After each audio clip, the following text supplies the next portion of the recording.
Às 46 minutos, estamos de volta com o Manhã Bandeirantes e agora vamos conversar com o vereador de São Paulo, Rubinho Nunes, que é o autor dessa proposta que prevê algumas mudanças no Carnaval de Rua de São Paulo. Já foi apresentado na Câmara Municipal e agora depende de aprovação e depois sanção do prefeito. Vereador, bom dia para o senhor, obrigado por topar participar aqui conosco. Eu queria começar pedindo para o senhor explicar o que prevê esse projeto. Vereador, bom dia, Marco Antônio Sabino. O senhor sempre com os projetos polêmicos, hein? Bom dia, Lupato. É um prazer estar aqui com vocês.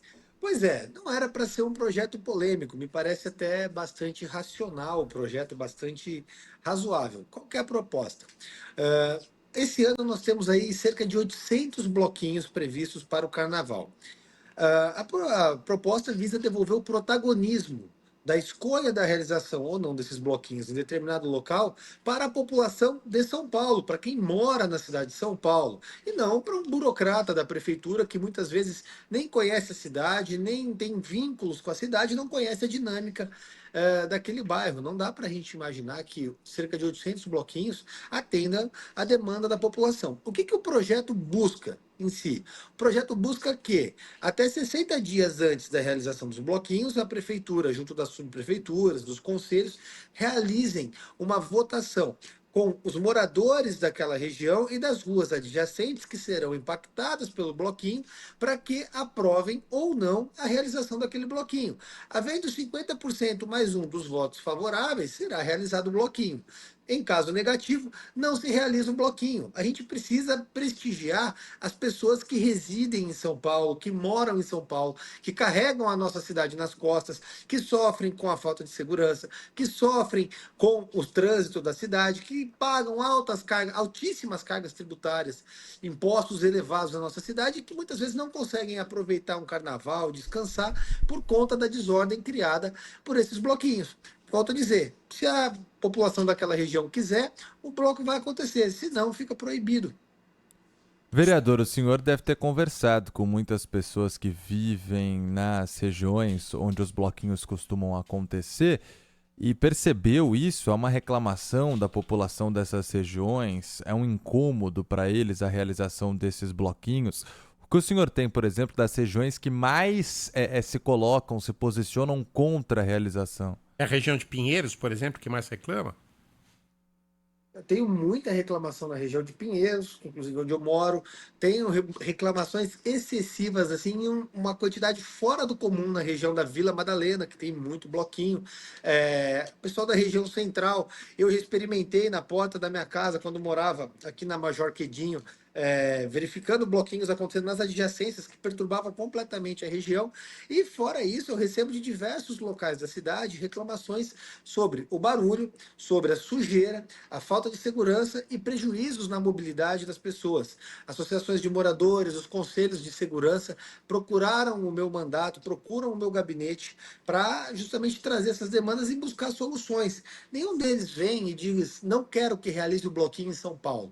A questão é a forma desorganizada como é feita e até um pouco arbitrária realizada hoje pela prefeitura, que determina que vai ser feito um bloquinho no local, a bel prazer das pessoas que decidem, às vezes por influência política, por solicitação dos organizadores, sem considerar o impacto nas pessoas que moram daquele local, que muitas vezes ou não gostam do barulho ou são impactadas por algum prejuízo, algum problema causado por esses blocos e simplesmente perdem um feriado, perdem aquele período de descanso por conta dessa situação que é forçada e imposta goela abaixo hoje pelo Poder Executivo. A gente tem que lembrar que os bloquinhos começaram lá na gestão Fernando Haddad, lá atrás, tinha uma criação do Haddad.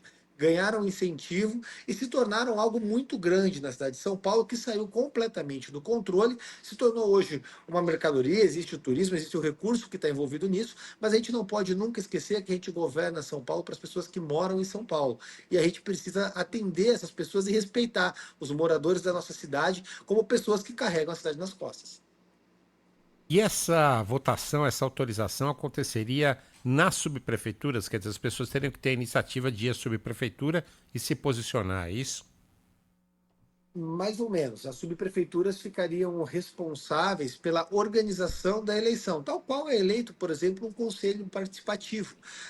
Haveria publicidade da eleição, publicidade levando a conhecimento das pessoas a pretensão de realizar um bloquinho, qual bloquinho e aonde vai passar, qual o período de duração, e aí você organiza uma votação, ou nas subprefeituras, ou em escolas, o que for mais conveniente, desde que dada a publicidade, é isso com o tempo antecedente para que as pessoas possam se organizar. Eu tenho certeza que aqueles que querem realizar os bloquinhos fariam uma campanha positiva, divulgando como é o bloquinho e por que deveria ser realizado, e ao mesmo tempo as pessoas que não quiserem a realização, através de grupos de WhatsApp, dos grupos de moradores dos bairros, enfim, de pessoas que tenham alguma influência na região, passariam a trabalhar negativamente, tal qual qualquer pleito eletivo.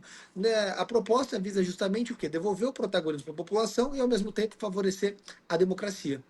Essa decisão não poderia ter a participação só da Câmara Municipal, porque todos os vereadores foram eleitos, o senhor mesmo disse, para defender os interesses de quem votou. E quem votou mora em São Paulo, ou pelo menos tem o título de eleitor aqui. Os vereadores não poderiam participar de forma mais ativa dessa organização do carnaval?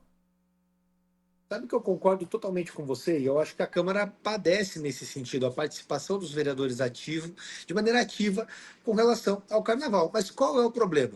É um projeto, como já foi dito anteriormente, polêmico, porque criou-se na cidade uma cultura de que você não pode reclamar daquilo que lhe perturba. Se você reclama de algo que lhe incomoda, que lhe faz mal, você é visto como autoritário, você é visto como uma pessoa que não respeita, e aí isso naturalmente engessa a participação de alguns políticos que não gostam de se expor em temas que são, de alguma maneira, polêmicos ou dolorosos. Existe a questão também que nós temos vereadores que trabalham por região. Temos ali, sei lá, o vereador de Itaquera, o vereador do Mboi Mirim, e ele cuida especificamente daquele bairro. Não são todos que atuam da maneira como eu, que tive voto difundido como um todo, em busca de atender a demanda da cidade de leste, de norte a sul e de leste a oeste.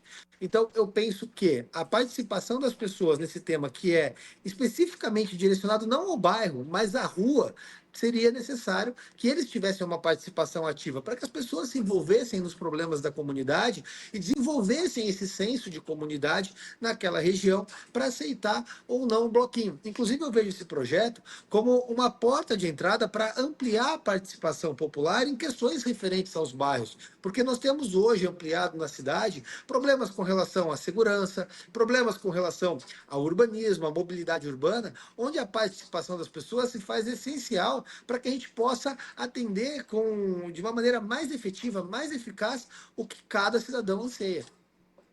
Agora, vereador, não se poderia concentrar esses blocos em locais, mesmo que seja uma avenida, não residenciais, que não provocassem transtorno para os moradores, concentrar tudo num local só? Não seria possível aí fazer uma escala ali de quando começa um, quando termina o outro?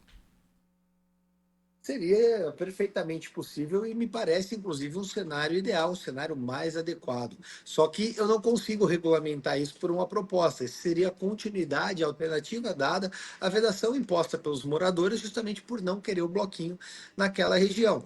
Eu, inclusive, adoto a mesma linha com um projeto que propus há algumas semanas, que visa direcionar a parada gay que acontece na Avenida Paulista justamente para o IMB, para que possa haver o controle de acesso para evitar menores de idade e, ao mesmo tempo, colocar em um local adequado. Naturalmente, gerou um grande transtorno, um grande problema com o pessoal do PT e do PSOL, porque não gosta de projetos que, de alguma maneira, regulamentem a desordem, assim como esse projeto dos bloquinhos.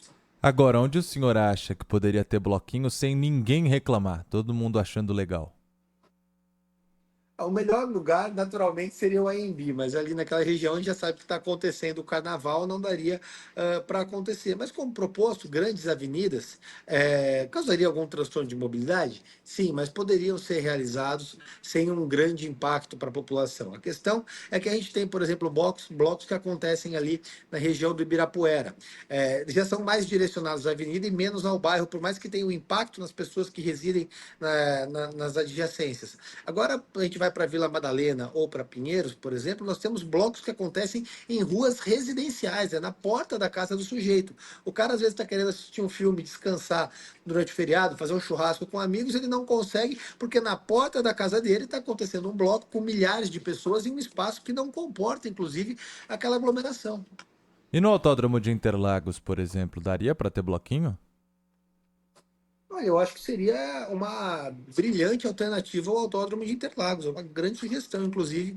Eu gostei da da sua contribuição, de alguma maneira eu vou estudar como implementar, porque o autódromo recebe grandes eventos, como Lollapalooza, recebe a Fórmula 1, recebe o The Town, que já está se tornando um evento esperado na cidade de São Paulo, que recebe milhares de pessoas, tem a dimensão adequada e, inclusive, não tem uma perturbação de sossego direta por conta do barulho. Ali a gente teria uma alternativa distante do sambódromo para a gente conseguir realizar os bloquinhos e ainda assim atender as pessoas que desejam aproveitar a folia. É uma alternativa razoável, já trazida aqui numa entrevista através do diálogo, que com certeza, se o executivo se debruçasse com boa vontade para atender a população, já resolveria o problema de imediato. Vereador, antes da gente encerrar, eu queria dar uma passada aí pelos seus projetos mais polêmicos aí. O que o senhor está aprontando aí? Que tem polêmica aí? Porque eu ouvi falar, não sei se é do senhor ou se de algum vereador que ideologicamente está alinhado com o senhor, mas um projeto de acabar com banheiro unissex, até um de proibir a parada gay. O senhor teve alguma iniciativa dessa ou soube disso ou não? O da parada gay é de minha autoria. Na verdade, não é a proibição. Ele proíbe a participação de menores de 18 anos e determina que seja em locais fechados e não em ruas. Então, naturalmente, seria direcionado para um local onde haja catraca e controle de acesso. Melhora até a segurança dos participantes e garante que as pessoas que não querem, de alguma maneira, ver aquela exposição não sejam impactadas pelo evento. A proibição dos banheiros, se eu não me engano, é do vereador Lucas Pavanato, é um amigo meu, tem o meu apoio o projeto. Tem outros projetos de minha autoria também, como, por exemplo, a proibição da utilização de linguagem neutra, aquela palhaçada do Todes, em formulários públicos e em sites da Prefeitura de São Paulo, assim como a utilização do gênero biológico, ou seja, masculino e feminino, como único critério de gênero determinante em formulários públicos. Tem um outro projeto meu, já do mandato anterior, que determina o sexo biológico como único critério para estabelecimento de categorias masculino e feminino na participação esportiva, justamente para evitar que um marmanjo possa participar no octógono de uma luta contra a mulher e depois no pódio. Também tem um projeto de minha autoria que proíbe procedimentos de transição de gênero em menores de 18 anos na cidade de São Paulo. A gente sabe que, por exemplo, o HC da USP vem realizando experimentos malucos em crianças de 6, 7, 8, 9 anos de idade para bombardear hormônios dessas crianças e realizar a mudança de sexo e também alterando as diretrizes da normativa de saúde da cidade de São Paulo para garantir o direito à vida como uma questão prioritária, justamente para desincentivar a prática de abortos na rede pública em São Paulo. A gente viu, por exemplo, a alta do número de procedimentos de aborto no Hospital Vila Nova Cachoeirinha, 10 vezes maior do que outros hospitais da cidade de São Paulo, o que demonstra que há alguma coisa estranha acontecendo naquele ambiente. Os abortos conhecidos como abortos legais, que são aqueles casos previstos em lei, mas que ainda assim são procedimentos de assassinato de bebês. Eu queria voltar a falar sobre o carnaval, vereador. Ainda tenho algumas dúvidas, né? O senhor colocou o que pretende no projeto, mas ao mesmo tempo, o governo de São Paulo divulgou que o carnaval, principalmente nas ruas, deve movimentar quase 7 bilhões de reais no estado e boa parcela disso na capital paulista. Muito passa pelos bloquinhos de rua. É uma movimentação da economia, é um ganho para comerciantes, até os ambulantes no carnaval são autorizados, o que não acontece em praticamente nenhum outro evento durante o ano, grande evento como o do carnaval. O senhor não acha que também poderia perder faturamento, por exemplo, a cidade, se mudassem a forma como os bloquinhos acontecem hoje? Olha, é interessante ver o governo falando em faturamento quando ele quer simplesmente promover uma festa, mas em outras questões onde pode promover arrecadação, como a liberação do mototáxi, busca proibir. Então há uma incoerência nesse sentido. Quando é conveniente para o Poder Executivo, ele libera. Quando não é conveniente, ele proíbe. E a gente tem que lembrar que o orçamento da cidade de São Paulo é de aproximadamente 120 bilhões para o ano de 2025. Se a gente está falando de uma movimentação de 7 bi, quanto desses 7 bi seria atrelado ao orçamento de São Paulo? Porque as pessoas que residem na cidade, que pagam os impostos, carregam, por exemplo, toda a diferença que leva o orçamento para 120 bilhões. Se houver algum impacto, esse impacto é irrisório frente à perturbação que é dada para quem reside na cidade. Nós temos que governar São Paulo e propor leis para quem mora na cidade de São Paulo, para trazer segurança para quem está na nossa cidade. E volto a dizer, o projeto ele não proíbe o bloquinho, ele simplesmente regulamenta para que seja destinado a um outro local onde não impacte a vida das pessoas. O evento acontecendo, por exemplo, na Vila Madalena, em Pinheiros, ou no Autódromo de Interlagos, eu tenho certeza que o folião que saiu, sei lá, de Campinas para vir aproveitar o carnaval em São Paulo, poderia muito bem se dirigir até Interlagos, assim como se dirige em outros eventos, e ainda assim movimentar o orçamento da cidade, mas garantir que a população que reside em São Paulo, que paga as contas, que vive aqui, que tem laços com a nossa cidade, possa aproveitar o feriado e a vida com tranquilidade, tendo principalmente a sua segurança, sua mobilidade e o seu sossego preservados pela prefeitura. Deveria esse, inclusive, ser o princípio da Prefeitura de São Paulo, preservar a integridade de quem mora na nossa cidade. O senhor falou também que entre as principais reclamações está falta do recolhimento do lixo, que depois fica tudo ali, não tem limpeza, barulho depois do horário permitido, bagunça em ruas residenciais. O senhor acha, então, que a fiscalização e o trabalho mesmo, né, por exemplo, de limpeza da prefeitura hoje é mal feito? Eu acho que deixa a desejar em muitos aspectos já na idade. A gente vê questões de lixo urbano, de poda, de falta de zeladoria, questões de pessoas em situação de rua, em locais adequados que não são, apesar de ter recurso para isso. Então a gente já tem essa situação. Por mais que seja criada uma força-tarefa específica para o carnaval, justamente por conta dos bloquinhos, ainda assim, e aí especialmente por conta do acúmulo excessivo de pessoas e do lixo excessivo, com certeza não existe força-tarefa operacional capaz de solucionar e sanar essa sujeira. Basta a gente ver anualmente as imagens do lixo que fica na Vila Madalena, aquela situação completamente emporcalhada, e se colocar, ter um pouco de empatia e se colocar na pele da senhora, da família que reside naquele local. O senhor é um dos coautores de um projeto, o senhor falava sobre arrecadação, não só do Estado, mas também do município de São Paulo. Tem um projeto que já foi aprovado, sancionado, estava judicializado e agora pode acontecer de que bens públicos tenham naming rights. Como que o senhor acha que isso vai contribuir para o funcionamento e para a arrecadação da cidade de São Paulo? Esse é um projeto importantíssimo, foi feito junto com a vereadora Cris Monteiro. O que ele permite, para falar, para que as pessoas entendam? Que prédios públicos, pontes, enfim, edifícios, possam ter a comercialização do seu nome feita para que a pessoa, uma empresa, possa colocar o nome naquele local. Vamos pegar um exemplo. Imagine a ponte estaiada. Quanto será que uma empresa como o Banco Itaú pagaria para a Prefeitura de São Paulo para mudar o nome para Ponte Itaú, por exemplo? Com certeza seriam bilhões de reais. Esse valor entraria no caixa da Prefeitura sem qualquer prejuízo para a população de São Paulo, para o urbanismo da cidade, e ainda poderia ser revertido em saúde, educação, infraestrutura, contribuiria para o orçamento e, naturalmente, sem impor mais impostos para a população. É uma alternativa de arrecadação sem ter que colocar a mão no bolso das pessoas. A gente viu, por exemplo, o valor que o Palmeiras ou que o Corinthians conseguiram arrecadar com o naming rights do Allianz Parque ou da Arena do Corinthians. Foi uma arrecadação excessiva justamente por conta dessa comercialização. Está na hora do poder público voltar os seus olhos para alternativas de custeio, de levantamento de recursos que não impacte a vida e o bolso das pessoas. O dinheiro tem que ficar no bolso do trabalhador, no bolso do cidadão, e não no bolso de um burocrata, de um político, para que ele decida como seja feito. É um projeto que moderniza a cidade, que permite que a gente aumente a arrecadação da cidade, que infelizmente foi judicializado por pessoas arcaicas, por pessoas de esquerda, que preferem, assim como o senhor Fernando Haddad, tributar as pessoas, ao invés de criar alternativas para arrecadar e melhorar o bem-estar de vida da população. Rubinho Nunes, vereador da cidade de São Paulo, conversou aqui conosco. Muito obrigado, um abraço para o senhor. Bino Lupato, muito obrigado mais uma vez pela oportunidade. Muito obrigado a todos que nos acompanham. É sempre um prazer estar com vocês. Uma ótima semana a todos. Obrigado, vereador. Obrigado. 11h06. Você